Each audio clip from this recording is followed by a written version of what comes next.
গৌর সীতানাথ প্রেমানন্দে একবার হরি হরি বল। নিতাই গৌর সীতানাথ প্রেমানন্দে একবার হরি হরি বল। নিতাই গৌর সীতানাথ প্রেমানন্দে একবার হরি হরি বল। না যাচে রম্মাং সকল জন কাম্মাং বড়বধূ সদা কালে কালে প্রমথপতিনা গীত চরিত জগন্নাথ স্বামী নয়ন পথগামী ভব তুমি। জগন্নাথ স্বামী নয়ন পথগামী ভব তুমি। জগন্নাথ স্বামী নয়ন পথগামী ভব তুমি। জয় নিতাই জয় নিতাই। সমবেতা ভক্তবৃন্দের চরণে আমার কোটি কোটি দণ্ডবত প্রণিপাত। কুন্তী দেবী ভগবানকে স্তব করে বলছেন, হে গোবিন্দ, জন্মৈশ্বর্য শ্রুত শ্রীভি এধ মান মদ পুমান নৈব অর্হতি অবিধাতু তাম অকিঞ্চন গোচরম। শ্রীমদ্ ভাগবতের প্রথম স্কন্ধে কুন্তীর স্তব আছে। কি অপূর্ব স্তব! কুন্তী বলছেন যে হে গোবিন্দ,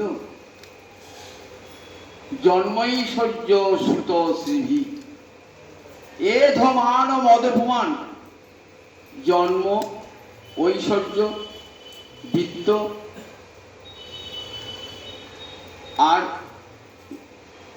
পূর্বের অহংকার, এই কটা যদি থাকে, জন্মৈশ্বর্য শ্রুত শ্রীভি এধ মান, এই অহংকারে যদি কেউ স্ফীত হয় তাহলে তারা তোমাকে ডাকতে পারে না, কারণ তুমি অকিঞ্চনের ধন, অকিঞ্চন গোচর। জন্মৈশ্বর্য, কেউ যদি বলেন যে আমি অমুক কুলে জন্মেছি, আমি ব্রাহ্মণ কুলে জন্মেছি, আমি কুলীর বংশে জন্মেছি, আমি জমিদার বংশে জন্মেছি, আমি নিত্যানন্দের বংশে জন্মেছি, আমি গঙ্গাধর বংশে জন্মেছি, আমি অদ্বৈত বংশে জন্মেছি। ভগবান কোনো বংশের নির্দিষ্ট নয়। গৌরহরি কারো পৈতৃক সম্পত্তি নয়। সবসময় মনে রাখতে হবে, গোবিন্দ গৌরহরি সকলেই। তাই যদি ঐশ্বর্য যদি দেখা যায় জন্মের অহংকার, সুতরাং আমি উত্তম করে জন্মেছি, সুতরাং আমার বোধহয় গোবিন্দ বেশি কৃপা করবে। আমি ব্রাহ্মণ করে জন্মেছি তো আমাকে গোবিন্দ কৃপা করবে, চণ্ডাল করে জন্মালে গোবিন্দ কৃপা করবে না, তা কিন্তু নয়। কুন্তেই বলছেন, বরং যাদের জন্মের অহংকার থাকে তারা কোথায় থাকে? তোমার থেকে অনেক দূরে থাকে। তারা যখন বলে আমি অমুক বংশে জন্মিয়েছি, সুতরাং আমার তো গোবিন্দ বাধা, গৌর বাধা, বলেন গোবিন্দ অগ্নি সরে গেল তার কাছ থেকে, সরে গেল তার কাছ থেকে গোবিন্দ। যে তুই ব্রাহ্মণ করে জন্মেছিস, আমি তো গয়লার ছেলে, গরু চড়িয়ে বেড়াই, তোর কাছ থেকে যাবো? তাই দূরে সরে চলে যান, যেখানে অহংকার, বিন্দুমাত্র অহংকার আছে। যদি কবে আমি বৃত্তের অহংকার, আমি ধনী লোক, আমি ভগবানকে সহস্র উপচারে পূজা করব, অন্তর্জিত অহংকার থাকে, তাহলে কোনোদিনই সে ভগবানকে পাবে না। একটা গল্প শোনায়। রঙ্গনাথ আছেন, কাবেরী নদীর তীরে রঙ্গনাথের সেবা হয়। সেই রঙ্গনাথের চরণে এক ভক্ত 108টা পদ্ম ফুল দিয়েছে। সোনার পদ্ম ফুল, সোনার পদ্ম, বড় তো সোনার পদ্ম ফুল দিয়েছে 108টা। পরে এক ভক্ত পেয়েছে অতি দরিদ্র, সে কিন্তু 108টি তুলসী পাতা গোবিন্দকে দিয়েছে।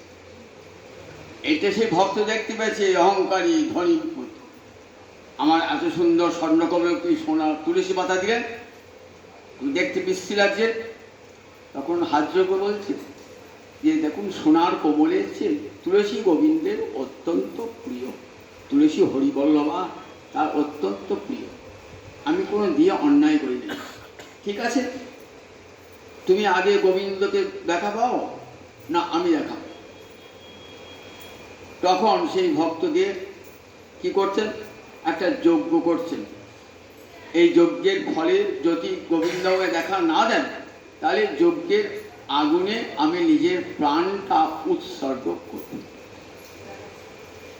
এমনি করে 1 দিন 2 দিন 3 দিন 7 দিন কেটে গেল, গোবিন্দের দর্শন হলো না। তখন আগুনে যখন ঝাঁপ দিতে যাবেন তখন দেখছেন রঙ্গনাথ এসে হাজির। বললে, দেখ তোর এই সোনার কোমলের জন্য তোকে আমি দেখা দিতে আসি নাই, ওই ভক্ত যে আমাকে তুলসী পাতা দিয়েছে না, সেই ভক্ত আমাকে প্রার্থনা করছে যে হে গোবিন্দ দেখো ওকে যেন তুমি কৃপা করো, ও যেন প্রাণটা না যায়। আমি সেই ভক্তের প্রার্থনা রক্ষা করবার জন্যে তোমাকে দেখা দিতে এসেছি। মনে রেখে দিও, ওই সোনার কোমলে আমি তুষ্ট হই না, ওই তুলসী পাতাতে আমি যেমন তুষ্ট হই। তাই কিছু অহংকার দেখা যায়, আমি সহস্র উপচারে গোবিন্দের সেবা করি, আমি বড় লোক ধনী লোক। বললেন গোবিন্দ সেখানে যাননি। দুর্যোধন অহংকার দেখিয়েছিলেন, ভগবান সেখানে যান নাই। সুত যদি কেউ বিদ্যার অহংকার থাকে তাহলে সুত মানে বিদ্যা, বিদ্যার অহংকার থাকে তাহলে গোবিন্দ সেখানে যান না। তুই বড় পণ্ডিত, অহংকার অন্তরে। দেবানন্দ পণ্ডিত ভাগবত পাঠ করতেন, খুব অহংকার যে আমার মতন ভাগবত বিশেষজ্ঞ লোক আর নাই। কি হলো দেখুন, ভক্তকে পর্যন্ত অপমান, শিবাস পণ্ডিতকে অপমান করলেন। ফলটা কি হলো? ফলটা কি হলো? আর ভাগবতের ব্যাখ্যা মুখ থেকে বার হয় না। রাধারানী কৃপা চলে গিয়েছে। রাধারানী তো সরস্বতী হয়ে মুখে কৃষ্ণ কথা বলান, আর বলছে ভাগবত পাঠ করতে পারছেন না। শেষকালে ওই বক্রেশ্বর পণ্ডিতের সান্নিধ্যে এসে ওই আমাদের শিবাস পণ্ডিতের কাছে চরণে ধরে ক্ষমা চেয়ে আমার তার মুখে বাক্য স্ফূর্তি হল। যত বড় পণ্ডিত হও না কেন, যদি অহংকার থাকে তাহলে কখনো গোবিন্দকে, যত গীতা ভাগবত তুমি যাও না কেন, তোমাকে গোবিন্দ কৃপা করবে না। জন্ম ঐশ্বর্য সুতশ্রী, যদি বলে আমার রূপের অহংকার, আমি দেখতে খুব সুন্দর, সুন্দরী রূপসী, তো আমাকে গোবিন্দাকে কৃপা করবেন। বলে না গো, গোবিন্দ কখনো কোনো রূপ দেখে আকৃষ্ট হন না। গোবিন্দ অন্তরের রূপটাই দেখতে চান, যে আমাকে কেমন ভালোবাসি।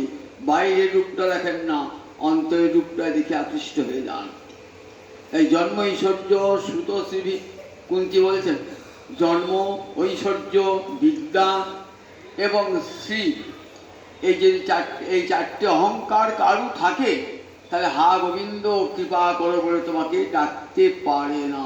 কারণ তুমি হলে অকিঞ্চন গোচরম, তুমি হলে অসহায়ের সহায়, তুমি দুর্বলের বল, তুমি নির্ধনের ধন। তুমি যার কেউ নাই, অসহায় নিষ্কিঞ্চন, তুমি তারকে কৃপা করবেন, তারই দৃষ্টির গোচরীভূত হও। তুমি অকিঞ্চন মানে যার কিছুই নাই, তারই তুমি গোচরীভূত হও। এই লীলাটি জগন্নাথ লিখেছেন, আমার গৌরহরি গোবিন্দ সবাই লিখেছেন। আজ আপনাদের শোনাবো আর কি, যে জগন্নাথ সকল জাতির, সকল ধর্মের, সকল বর্ণের, পুণ্যবান পাপিষ্ঠ সকলের জন্যেই এই জগন্নাথ এসেছে। নাম জগন্নাথ কেন? জগতের নাথ বলি তো তার নাম জগন্নাথ। তার জগন্নাথ হলে পরে আমি তো জগতের বাইরে নই, আমি যদি পাপিষ্ঠ হই, তুহু জগন্নাথ জগতে কহায়সি জগবাহীন মই ছাড়, আমি জগৎ ছাড়া নই হে প্রভু, তুমি যে জগতের নাথ, আমি জগতে ছাড়া নই হে প্রভু, আমার সব অপরাধ ক্ষমা করো প্রভু, আমি জগৎ ছাড়া নই হে প্রভু। বিদ্যাপতি প্রার্থনা করছে, মাধব বহুত মিনতি করি তৈ, তিল তুলসী দিয়া এ দেহ সমর্পিন, দয়া জনু নাছর বিময়। তা দেখুন, ভগবান তিনি জগতের না সকলকে তিনি কৃপা করেন।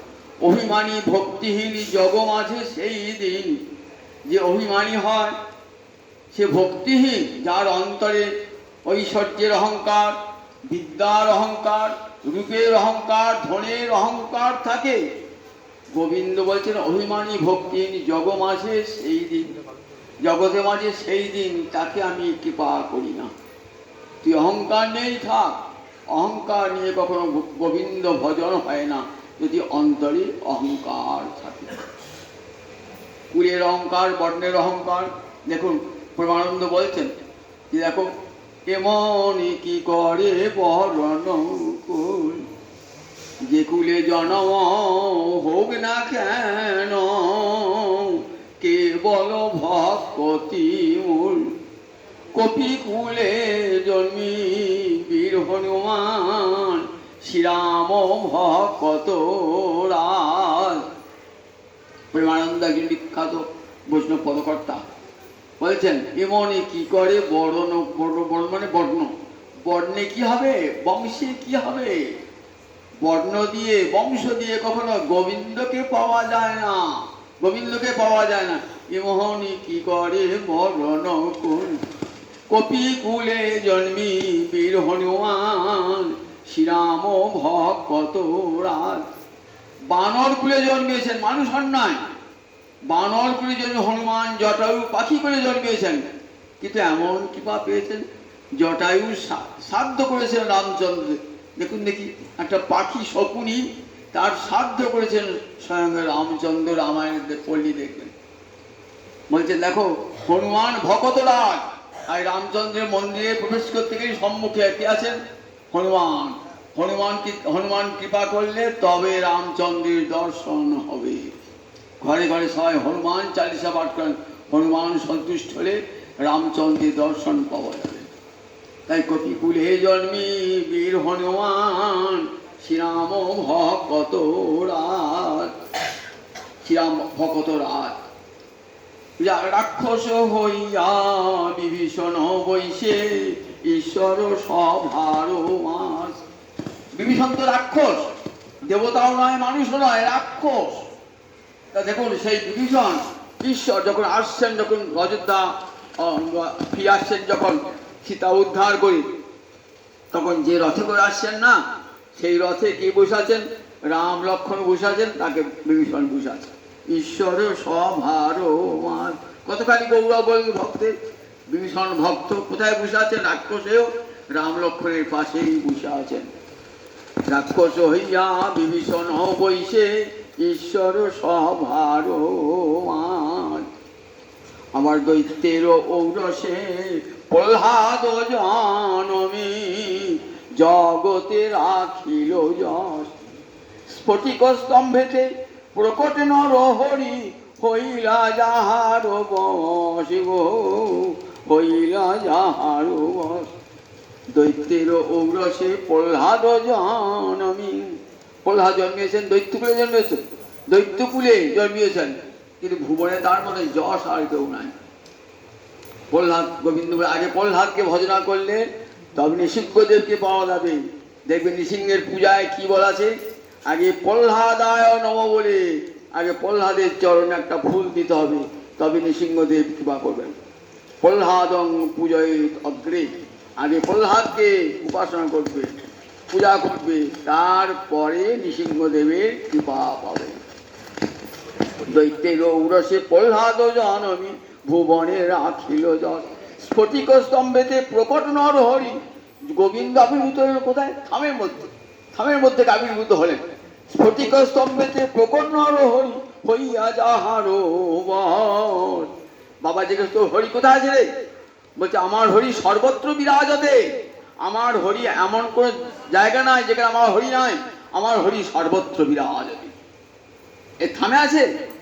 বলে পশ্চিমে পিতা, দেখো পিতা দেখো।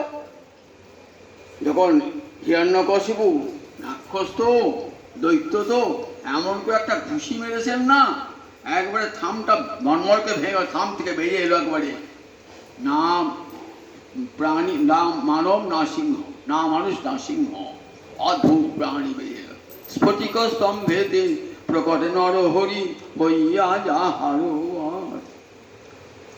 বলো নাকি কুহুলি বিদুরেরও ছিল, খাইল যাহার ঘরে।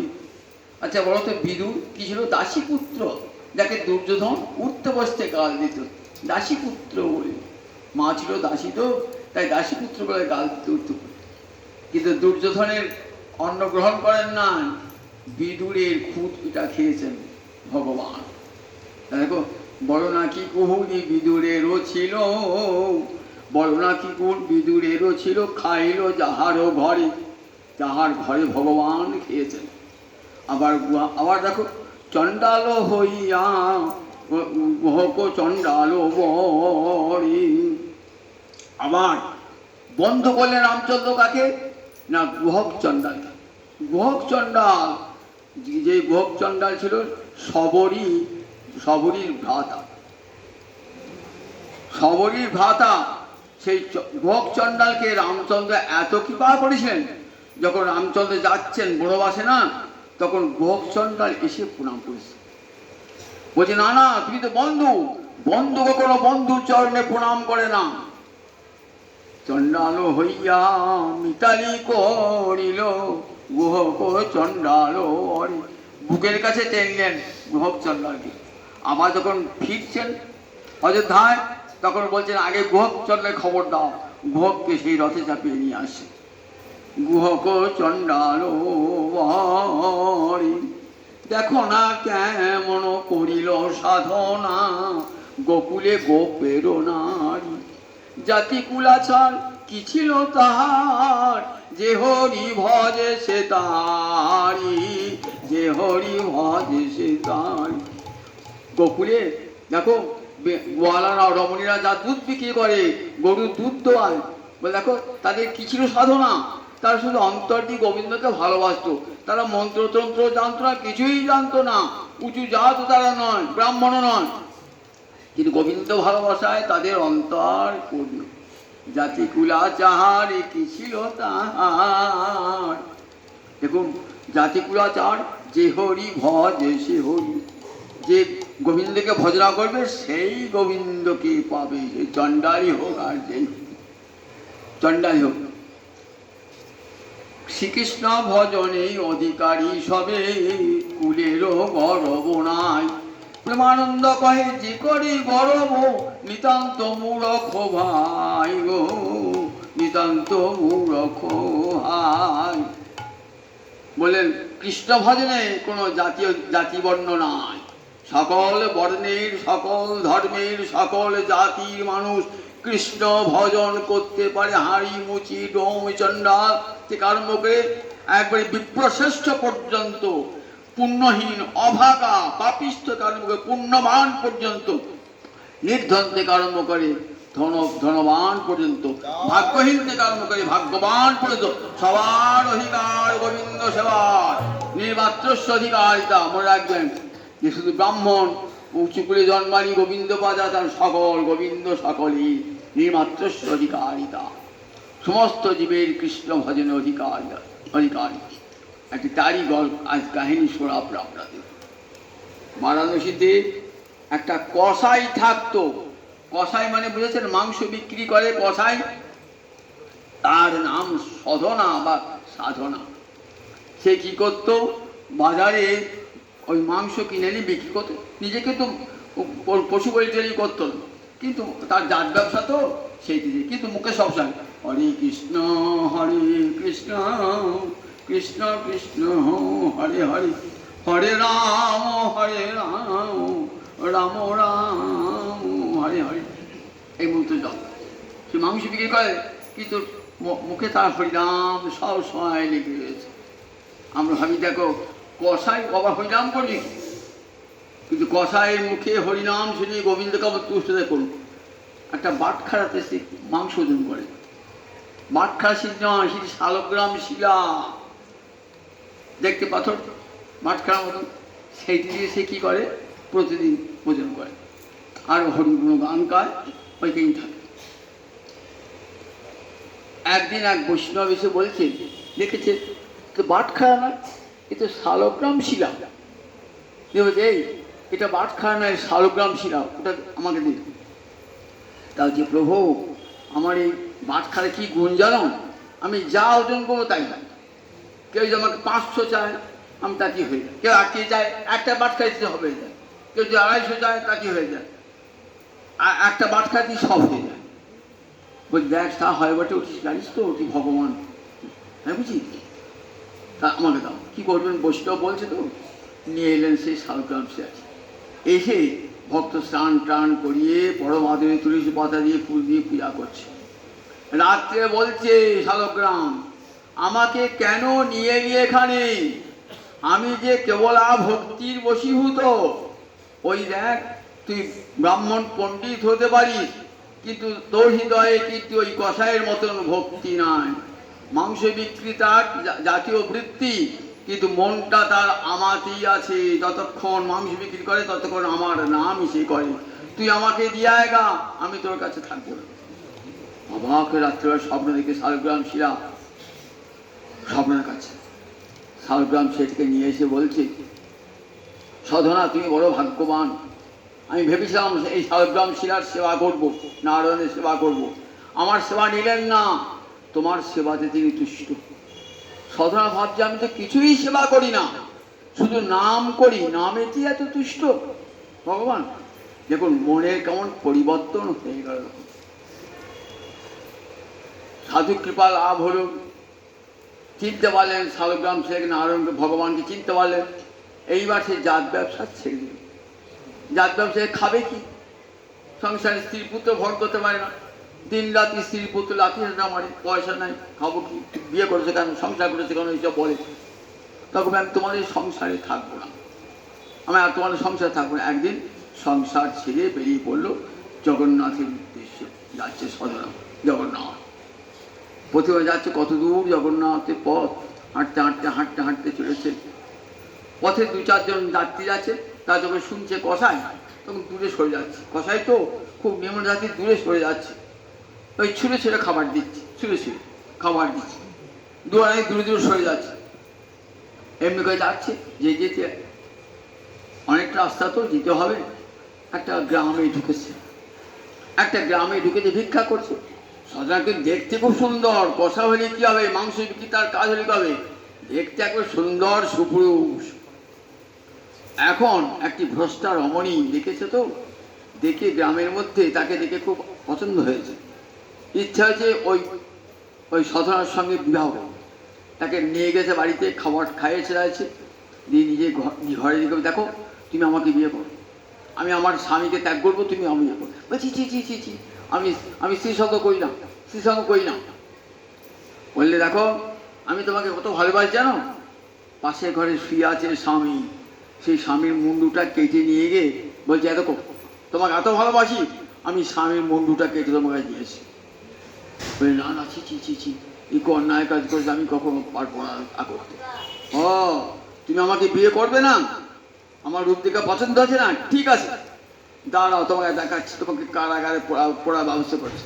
কাঁটা মুন্ডুটা নিয়ে চিৎকার করে পাড়া প্রতিবেশীকে বলছে, দেখো গো এই লোকটা সাধু বটে, সাধু নয়, সাধুর বেশটা ধরেছে, ভণ্ড। আমার বাড়িতে যা ছিল সোনা দানা টাকা সব চুরি করেছে, চুরি করে আমার স্বামীর মুন্ডুটা কেটেছে। সবাই ভাবলো তাই বটে, সদনাকে কেউ চেনে না। তখন কি হলো, রাজার লোক এসে সিপাহি এসে ধরিয়ে গেল, ধরে গেল, চলে গেলেন সদনা চলে গেলেন। যাতে গোবিন্দের ইচ্ছাতে সব হয়েছে, গোবিন্দের ইচ্ছাতেই যাচ্ছেন, পুলিশ ধরে যাচ্ছে, কারাগারে পুড়ছে। বিচারক জিজ্ঞাসা করছে তুমি হত্যা করেছো না? ভাবছি আহা ওই নারীটার কষ্ট হবে, ওকে জেলে পুড়বে, আমি জেল খাটি, ও যেন জেল না খাটি। বৈষ্ণব তো বরের দুঃখে সহ্য করতে পারে না। এবার হ্যাঁ আমি হত্যা করছি, তাহলে ঠাকুর জেল খাটো, হত্যা যখন করেছো তোমার জেল হয়ে গেল, যাবজ্জীবন তোমার জেল। এদিকে সেই রমণী সবাইকে পার্বতী দেখছিস কেমন জব্দ করছি, কাটলাম আমি মুন্ডুটা ওর নাম চালিয়ে দিয়েছি, দেখিস তো দেখ আমি কেমন মেয়ে ছেলে দেখ, এই বলে সব গর্ব করে বেড়াচ্ছে। পাড়া প্রতিবেশী সব শুনলো যে সধরাতে খুন করে নাই, কে করেছে, ওই মেয়েটা করেছে। রাজার কানে গেল, তখন রাজা কি করলেন, রাজা তখন ওই সধরাকে কারাগার থেকে মুক্ত করে ওই রমণীকে কারাগারে পুরে দিল। কারাগার থেকে সারা সধরা ভাবছেন গোবিন্দ জগন্নাথের কৃপায় আমি কারাগারে ঢুকেছিলাম, আবার জগন্নাথের কৃপায় কারাগার থেকে বেরিয়ে এলাম। যাচ্ছেন জগন্নাথের পথে, জগন্নাথ দর্শন করবার জন্যে, সঙ্গে যাচ্ছে কত আরোহী। যখন শুনছেন কসাই দূরে সরে যাচ্ছেন, দূরে সরে যাচ্ছেন, ছুঁড়ে খাবার দিচ্ছেন, ঘৃণা কসাই বলে থাকে অনেক দূরে সরিয়ে দিচ্ছেন। এদিকে জগন্নাথ বলছেন পাণ্ডাগণকে, আমার ভক্ত সাধনা আসছে, তাকে নিয়ে এসো। আমার ভক্তকে কেমন করে আনতে হয় জানো, আমার ভক্তকে এগিয়ে আনতে হয়, প্রত্যুত গমন করে আনতে হয়। যাও পালকি নিয়ে যাও, পালকি নিয়ে গিয়ে আমার সাধনাকে নিয়ে এসো। জগন্নাথের পাণ্ডারা পালকি জয় করছে, কে সাধনা যাচ্ছে। বহু দূর গিয়ে দেখছেন একটা ভক্ত আসছে, হাতে শালগ্রাম শিলা। তোমার নাম করতে আসছেন তো, তোমার নাম সাধনা? বলে হ্যাঁ। বলে দেখো জগন্নাথ তোমাকে নেবার জন্য পালকি পাঠিয়েছিল। সেই পালকিতে চড়ে সাধনা গেলেন জগন্নাথের মন্দিরে। জগন্নাথের যেন আজ এত আনন্দ, নিজের ভক্তকে পেয়ে এত আনন্দ। সঙ্গে যারা যাচ্ছিল না, সঙ্গে যারা যাচ্ছিলেন তারা ভাবছেন জগন্নাথের কাছে এত আদর, আমরা তো লোকটিকে ঘৃণায় দূরে সরিয়ে দিয়েছি। সাধনা থেকে গেলেন সেই জগন্নাথের কাছে, জগন্নাথের নাম কীর্তন করে সেই পুরীতেই রয়ে গেলেন সাধনা। দেখুন সাধনা কসাই চণ্ডাল, তাকে কেমন কৃপা হলো জগন্নাথের, মনটি তো কৃষ্ণ ভক্তিতে পরিপূর্ণ। ভগবান কি বলছেন, ভক্তা মাম অভিজানাতি জামান যস্যাস্মি তত্ত্বত। গীতায় ভগবান বলছেন আমাকে একমাত্র ভক্তির দ্বারাই জানা যায়। ভক্তাহম, উদ্ধব বলেছেন ভাগবতে, ভক্তাহম একয়া গ্রাহ্য, আমি একমাত্র ভক্তির দ্বারাই গ্রহণযোগ্য হই, জাত কুল মান শীলের দ্বারা হই না, একমাত্র ভক্তির দ্বারাই হই, ভক্তির দ্বারা হয়। ভগবানকে ভক্তিতে বশীভূত করতে হয়। তাই জগন্নাথের কাছে দেখুন চণ্ডাল, একটা চণ্ডালিনী গল্প শোনায়। চণ্ডালের গল্প শুনলেন তো, এবং একটা চণ্ডালিনীর গল্প শোনায়। চণ্ডাল কি কৃপা, আবার চণ্ডালিনী কে কৃপা। চণ্ডালিনী, পুরীতে নিয়ম আছে অঘ্রাণ মাস, মার্গশীর্ষ মাস, এই মার্গশীর্ষ মাসে প্রতি বৃহস্পতিবার লক্ষ্মী পূজা। তা বৃহস্পতিবার লক্ষ্মী পূজা, লক্ষ্মী কি করেন, অনেক ঘুরে ব্রাহ্ম মুহূর্তে উঠে সব দেখতে যান, যে সব বাড়িঘর পরিষ্কার করিয়েছে কিনা, আলপনা দিয়েছে কিনা দেখতে যান লক্ষ্মী স্বয়ং উঠে। একটা ধনী গৃহে গেলেন, একটা বুড়ি মানুষ দেখলেন ওঠে না, ঘুমুচ্ছে। একবার বললেন তাকে, আবার সে ঘুমু চলে গেল, কোন কাজই করলো না। তখন বললে তুই নির্ধন হবি, ওই এত ধনী লোক সব চলে গেল, ভিক্ষা করে খাবি। এইবার ওই ধনীগুলির গৃহিণী উপেক্ষা করেছিলেন তো, এমন হলো বাড়ি জমি সব বিক্রি হয়ে গেল, ভিক্ষা করে খেত। এইবার একটা চণ্ডালের ঘরে গিয়ে, চণ্ডালিনীর ঘরে আশ্রয় নিয়েছে। দেখছেন চণ্ডালিনী কত ভোরে উঠেছে, উঠে সমস্ত ঝাঁট দিয়ে পরিষ্কার করে আলপনা দিয়েছেন, খুব আনন্দ হলো। সেই চণ্ডালিনী গৃহে লক্ষ্মী প্রবেশ করলেন। চণ্ডালিনী, চণ্ডাল মানে যারা মরা পোড়ায় চণ্ডাল। চণ্ডালিনী কত নিজ জাতি, 4 বর্ণের বাইরে চণ্ডাল। সেই চণ্ডালিনী ঘরে লক্ষ্মী ঢোকে। এদিকে কৃষ্ণ বলরাম, জগন্নাথ আর বলরাম বেরিয়েছেন প্রাতঃভ্রমণ করতে। প্রাতঃভ্রমণ করে বেরিয়ে আসছেন, তখন দেখছেন যে লক্ষ্মী বাড়ি ফিরছে। লক্ষ্মী কোথায়, চণ্ডালের বাড়ি থেকে ফিরছে। বলরাম বলছে জগন্নাথ, দেখো তোমার স্ত্রী কিন্তু স্বেচ্ছাচারিণী হয়ে গেছে। কিরকম, আমাদের কাছে দেখো আমাদের কোনো অনুমতি না নিয়ে কোথায় চলে গেছেন, চণ্ডালিনী গৃহে। যে চণ্ডাল অস্পৃশ্য, সেই চণ্ডালিনী গৃহে গিয়েছেন। শোনো, যদি আমাকে তোমার কাছে রাখতে চাও ভাই, তাহলে ওই তো বউকে ত্যাগ করতে হবে। আর ক্ষমা করবেন না, একবার ক্ষমা করবেন। বলে না না না, তাহলে আমাকে ছেড়ে দাও, আমি বললাম তোমার কাছে থাকবো না, তুমি তোমার স্ত্রীকে নিয়ে থাকো। কি করবেন তখন? আজকে তুমি জবাব দিয়ে দাও, লক্ষ্মীকে বলে দাও যে আর তোমার মন্দিরে প্রবেশ নিষিদ্ধ। এইবার লক্ষ্মী এসেছেন না, তখন জগন্নাথ বলছেন, দেখো দাদার আদেশ, তুমি কি তোমার মন্দিরে প্রবেশ করবে না। মন্দিরের পর কি দোষ করেছে? তুমি চণ্ডালিনী গৃহে গেছো তাই বুঝি? ঠিক আছে, আমি চললাম। লক্ষ্মী তো চলে গেলেন। এদিকে জগন্নাথ বলরাম বসে আছেন। এখনো পর্যন্ত আমাদের সকালের খাবার তো পৌঁছালো না। মান্যবার ভোগ করে তো, কত বেলা হয়ে গেল, এখন তো খাবার পৌঁছালো না। দেখো জগন্নাথ, দেখো তো কি হলো। জগন্নাথ গিয়ে দেখছেন লক্ষ্মী না থাকি বা আর সরাসরি গল্প আছে, খুঁজি খুঁজতে তার সবাই পালিয়েছে। লক্ষ্মীর সঙ্গে যার ছিল সবাই পালিয়েছে। আচ্ছা, সবাই যদি পালিয়ে যায়, তুমি রান্না বান্না করো না। কি করে রান্না বান্না করবো? উনুনগুলো সব ভেঙে দিয়ে গেছে, উনুনগুলো একটাও নাই। তাহলে দেখো না কোথাও কোনো খাবার আছে কিনা। বলেন ভাড়ার ঘর শূন্য, কিছু খাবার নাই। এই বাবা, এর মধ্যে কবার খাওয়া হয়ে যায়, এখনো পর্যন্ত খাবার পৌঁছালো না। তাহলে এখন কি করা যায়? খুব ক্ষুধা পেয়েছে বলরাম কৃষ্ণের। চলো আমরা দেখি কোথাও কোনো খাবার পাই কিনা দেখি। যাচ্ছেন দুই ভাই, ক্লান্তি, অনেকটা বেলা হয়ে গেছে। বেলার মধ্যে কবার খায়? পাণ্ডবার খায়। নীলা চলে ভোগে তোমার হয় মান্যবান। ভোগাটি গানে কি গান?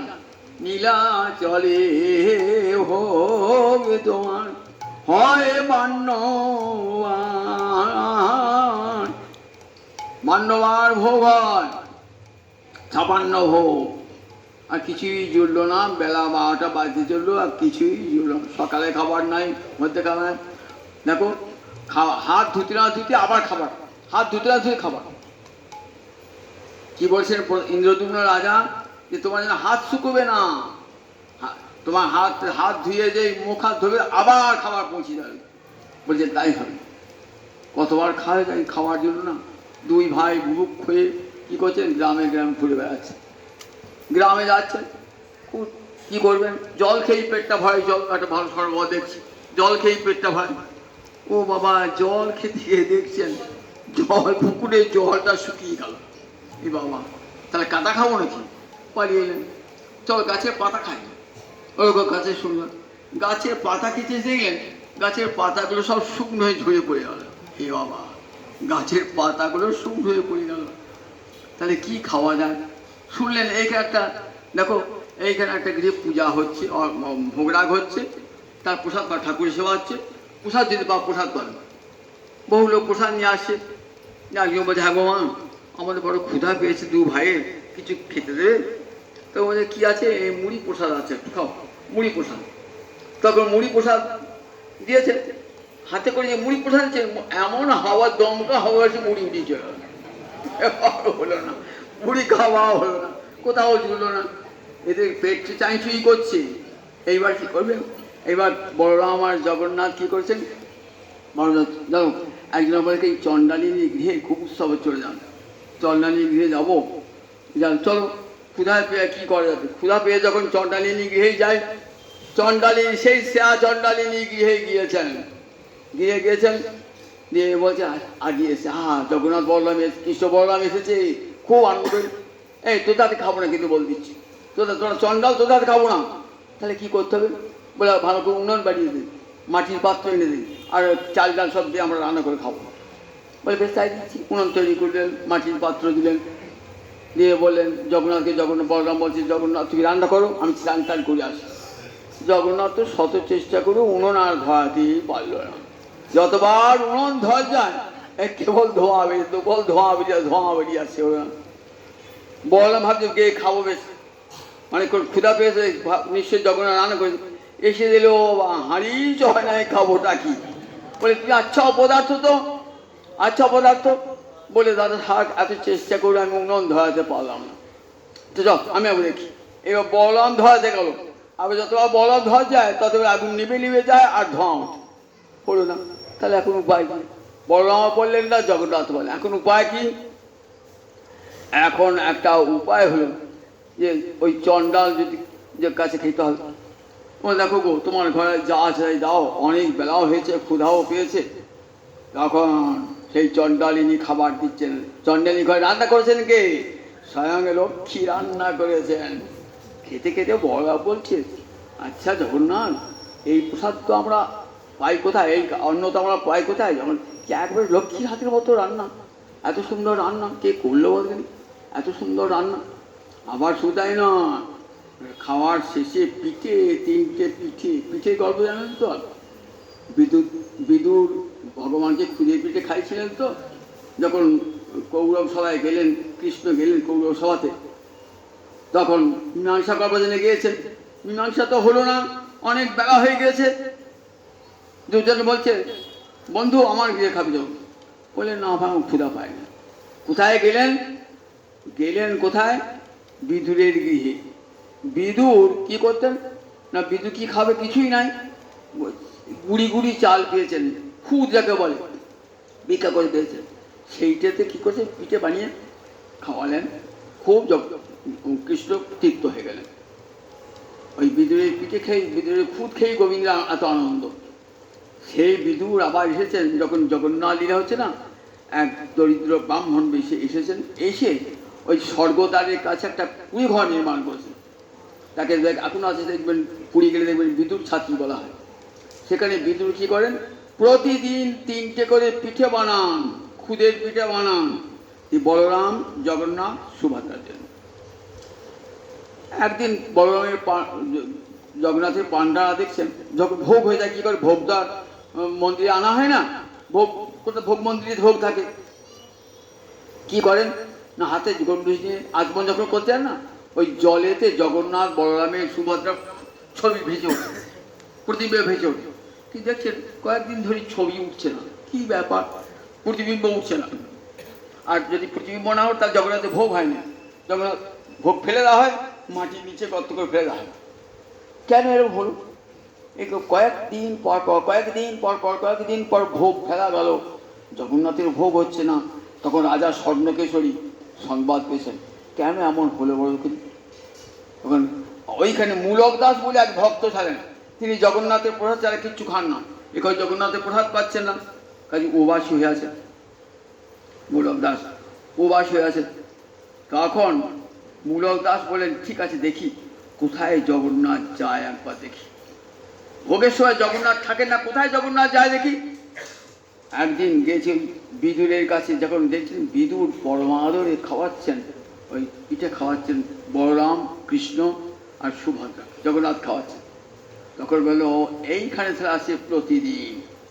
রাজাকে গিয়ে সংবাদ দিলেন, জানো পিঠে খাবার লোভে জগন্নাথ তার 56 ভোগ পরিত্যাগ করে বিদুরের গৃহেতে আসেন।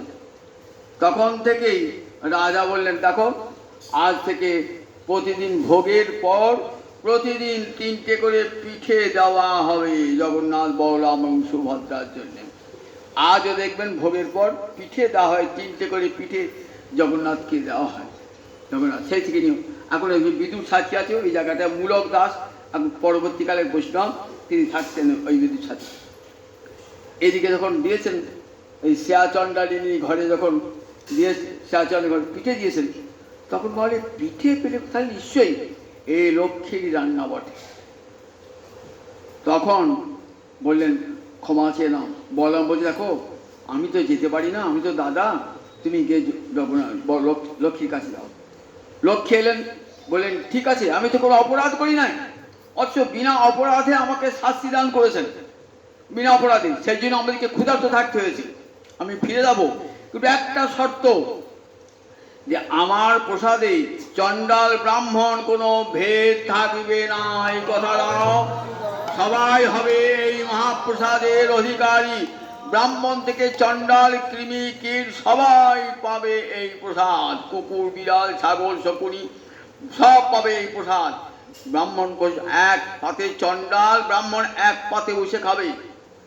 আজ দেখবেন জগন্নাথের মহিমা, চণ্ডাল ব্রাহ্মণ এক পাশে বসে খায়। জগন্নাথের প্রসাদের এত মহা মহিমা, বলেন আমার প্রসাদ যেন চণ্ডাল ব্রাহ্মণ ভেদ না থাকে। তাই জগন্নাথ সকল জাতির জন্য, ব্রাহ্মণ নয়, চণ্ডাল নয়, সকল মানুষের জন্য, জাতি ধর্ম নির্বিশেষে জগন্নাথ আমার সকলকে কৃপা করতেন। জগন্নাথ, সেই জগন্নাথের জয় হোক, জয় হোক, জয় হোক।